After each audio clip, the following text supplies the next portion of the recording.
جمال و زیبائی.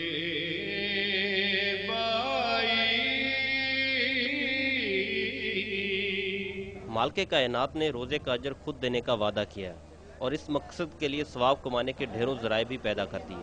انہی میں ایک ذریعہ دوسروں کو روزہ افطار کرانا بھی ہے.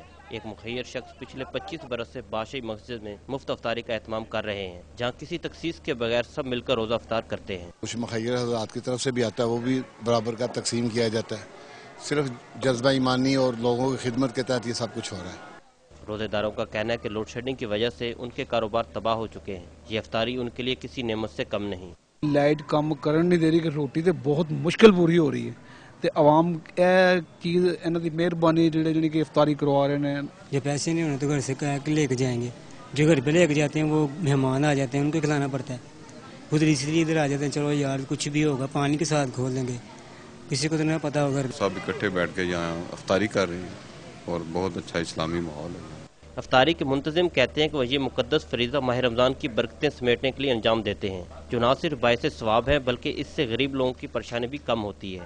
کیمرہ مین شیر خان کے ساتھ عارف ملک، ڈان نیوز، لاہور.